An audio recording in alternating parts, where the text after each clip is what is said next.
चैतन्य जी महाराज, आनंद चैतन्य जी महाराज जो व्यास ऋषि में विराजमान है, से प्रभावित होकर इंदौर में मोड़ दिया के बाद अभी आपके क्षेत्र में दोबारा आने का अवसर प्राप्त हुआ। महाराज श्री ने हमारे लिए अभी जो भी बातें बताई वो सब अतिशयोक्ति कह सकते हैं। हम तो एकमात्र सेवा भाव से विद्वानों का, संतजनों का सम्मान होता रहे और आध्यात्मिक क्षेत्र में लोगों का विश्वास जागृत हो और किसी भी प्रकार की कोई भी समस्या हो उससे आध्यात्मिक तरीके से उसका हल किया जा सके। अध्यात्म के प्रति हम पूर्ण निष्ठा से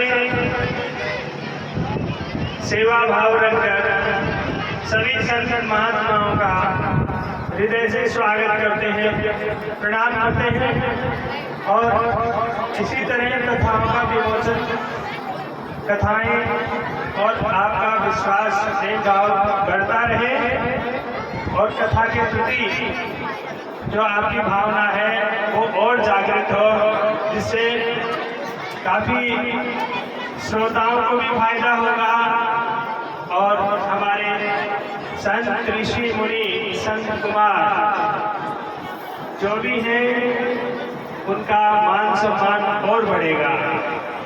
महाराज श्री से आशीर्वाद चाहूंगा।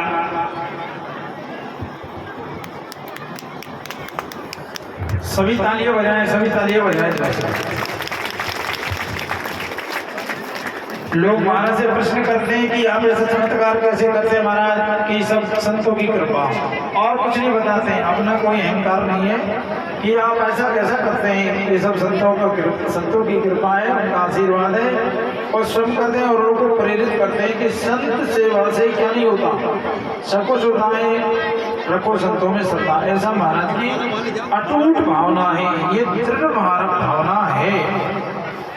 एक तरह से हमारे प्रोफेसर साहब बादी से बता रहे हैं, दो शब्द वो भी बोले।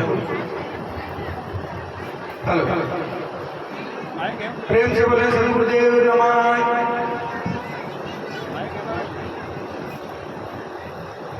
प्रेम से बोले बस्ती ग्राम की जय।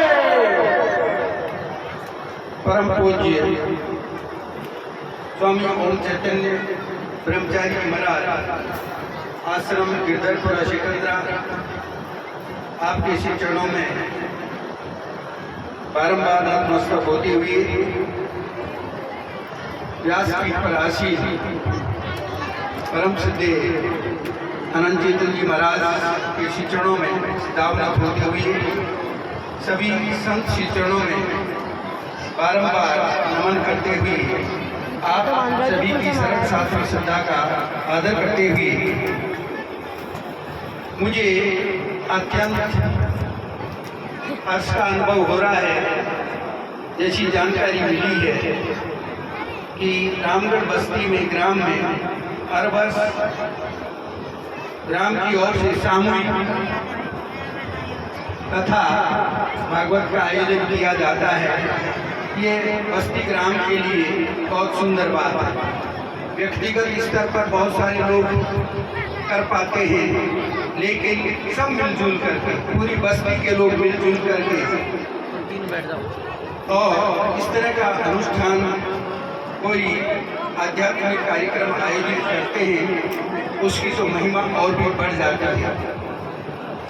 बस्ती ग्राम का जयकारा लगाते उसके पीछे कोई बात खास होती है, जिसकी वजह से बस्ती और ग्राम का जयकारा, नगर का जयकारा लगा दें।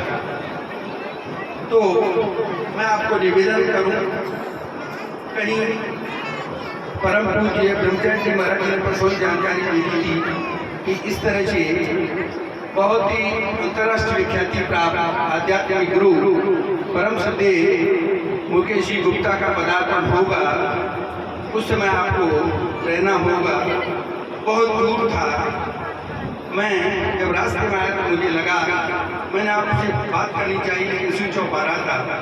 मैं इसलिए माफ़ी मांगता हूँ कि ठीक समय पर मैं नहीं पहुँच पाया, चाहते हुए भी। फिर भी मैंने जो सुना और जानकारी मुझे जो है उसके अनुसार परम सत्य आध्यात्मिक गुरु मुकेश जी गुप्ता अभी आपका आशीर्वचन आप हम सब ने सुना। बहुत ही कम शब्दों में, बहुत ही कम समय में, बहुत ही साल के बाद आप हम सबको जानकारी दी।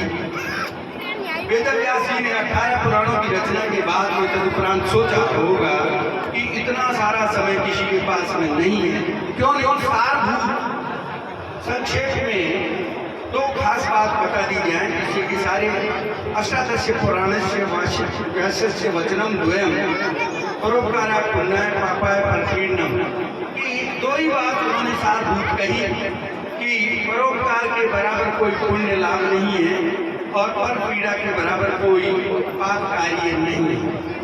ऐसा उन्होंने कह करके 18 पुराणों का सार हमको बताया।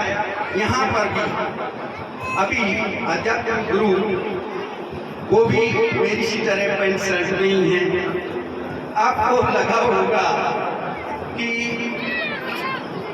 हम थोड़ा सा वेशभूषा के आधार पर, परिधान के आधार पर ऐसा निर्णय दे पाते हैं, लेकिन मेरी जानकारी के अनुसार आध्यात्मिक स्तर पर, स्पिरिचुअल लेवल पर आपको 5 मई 2024 को, आज क्या है 17 मई है, 5 तारीख को ही अंतर्राष्ट्रीय स्तर का